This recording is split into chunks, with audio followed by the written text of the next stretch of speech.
Good morning. It's Saturday morning, and again, we're coming to you from our front porch office. Today, we read Matthew 22:15 through 22. Familiar tale. The Pharisees went and plotted how to entangle Jesus in his words. They sent their disciples to him along with the Herodians, saying, "Teacher, we know that you are true and teach the way of God truthfully, and you do not care about anyone's opinion, for you are not swayed by appearances. Tell us then what you think. Is it lawful to pay taxes to Caesar or not?" But Jesus, aware of their malice, said, "Why put me to the test, you hypocrites? Show me the coin for the tax." And they brought him a denarius. And Jesus said to them, "Whose likeness and inscription is this?" And they said, "Caesar's." Then he said to them, "Therefore render to Caesar the things that are Caesar's, and to God the things that are God's." And when they heard it, they marveled, and they left him and went away. So the Pharisees are trying to get Jesus to answer a question that will trip him up. They ask him about the tax. Now, if he says, yes, you should pay taxes, they will denounce him as being a collaborator with the Romans. If he says, no, you shouldn't pay the tax, they will denounce him as being a radical who is against the Romans. Either way, Jesus loses, and they know this, and so they're going to get him. They're constantly doing this kind of thing, by the way.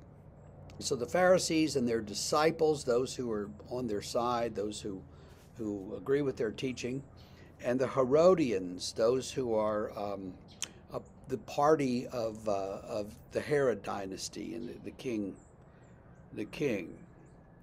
And they all come and they said, we know you're true. We know you're from God. We know you teach the truth. We know everything about you is good. So answer this question. And then they stick the knife in, But Jesus knows what they're doing, and he says, "Why are you trying to test me, hypocrites? Show me the coin." And they show him a coin.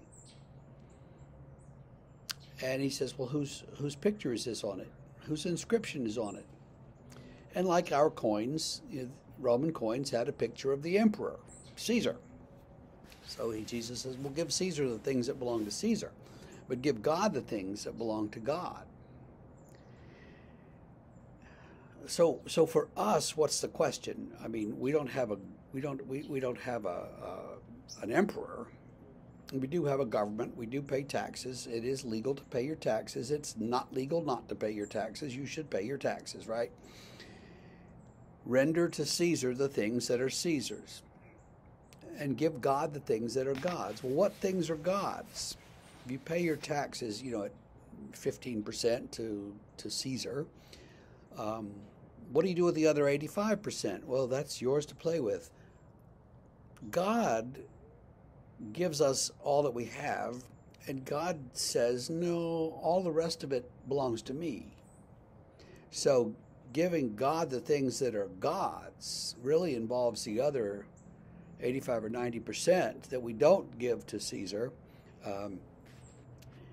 We give that to God, and we give it to God so that his purposes can be served and his kingdom can be advanced. We give at least some of that to the church, because the church will undertake to do exactly those things. And so we need to remember the church in our giving. It's coming up to the end of the year. You've got all this extra money perhaps, and what do I do with it? Well, send some of it to your favorite charity. Send some of it to the church. Make a donation. You'll feel good. A pastor I know used to say, give until it feels good. Not give until it hurts, but give until you feel good about it. And most of you will feel really good if you give some to one of our local charities, or through the church to one of those local charities, or just to the church. Hey, we do good things too. And in all of that, we're serving God. And that's, I think, the point that Jesus wants to make. What are you doing with the rest of what you have after you pay your taxes?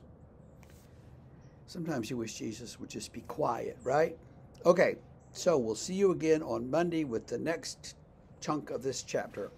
Have a great weekend and have a great Sunday.